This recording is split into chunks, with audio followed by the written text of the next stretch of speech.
In the realm of filmmaking, lighting is the secret ingredient that can transform a simple scene into a mesmerizing masterpiece.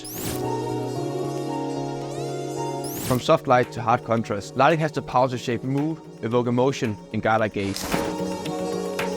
Lighting is not just about illuminating a subject. It's about using the light to enhance the story that's being told. So let me show you 5 lighting techniques that will up your filmmaking skills and can turn a boring scene into a cinematic masterpiece.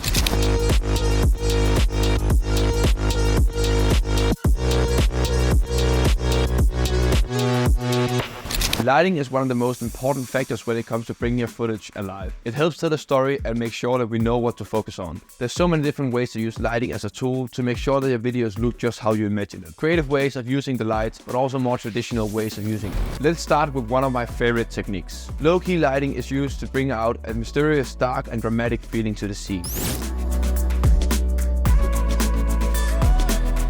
So let me try to break down this light setup for you. We have placed the light on the right side of the subject over here. By doing this, we make sure that only the right side of the subject is lit up. To get the dramatic and suspenseful mood we're going for, we then place the camera on the shadow side of the subject. In this way, we don't get a detailed look of the subject, which makes it way more mysterious. Let's just to put a light in the background to create some more depth in the shot, but this is optional. Top-down lighting. This is again one of the more stylistic techniques you can use. Top-down lighting is again used to bring a dramatic and cinematic feel to the scene. As you can see in this scene, we lose a lot of detail in the face of the subject, which gives a very dramatic effect. I've only used one key light in this scene and it's placed right on top of the subject, over the head. I've still used the softbox here, funny enough, to make the image look a bit more soft.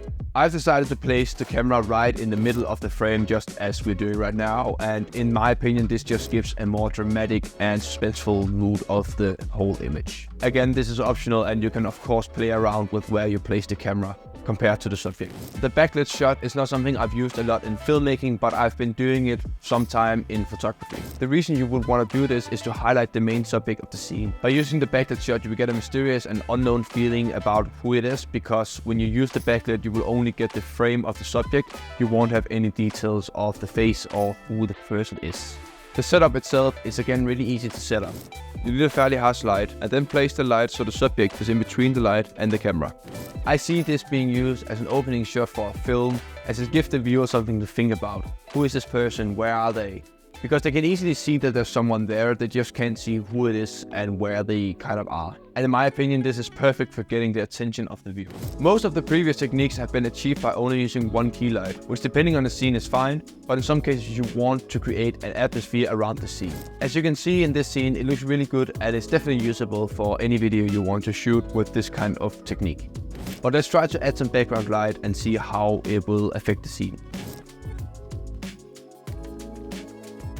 In my opinion, this looks way better. Depending on the film you're making, of course, you really want to show where the person are. And by only using one light in a very dark room, as I did before, you can't really see where the person are and what they're doing. You can only see the person and get a feeling of who they are. This can be really useful for some videos if you want to make it very dramatic and mysterious. But most of the time, I really like to show where the subject is located and give the viewer a feeling of where they are. And then one last tip is try to use the light intentionally.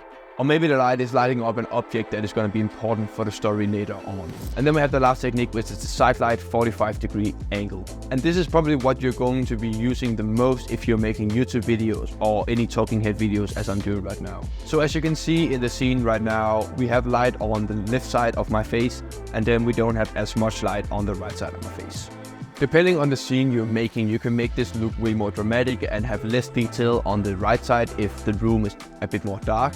But you can also do as I do right now, where I have natural light coming in. I just use the light to emphasize the natural light, and then I don't have anything on the right side here. The only thing I have on here is a rim light that's coming from the back of my head to light up this side of my head here. And that's just, in my opinion, just adds a bit more depth into the frame and it just looks a bit better. And that is pretty much the setup. One tip I would like to say is to add some background lights to make the scene a bit more interesting. I don't have that many background lights right now. I have this one here, and then I have a light that's lighting up the plant down here. You can't really see that much because it's pretty light in here. But use lights in the background to make the scene a bit more interesting, so it's not only you that kind of in the scene, but there's more things happening in the scene.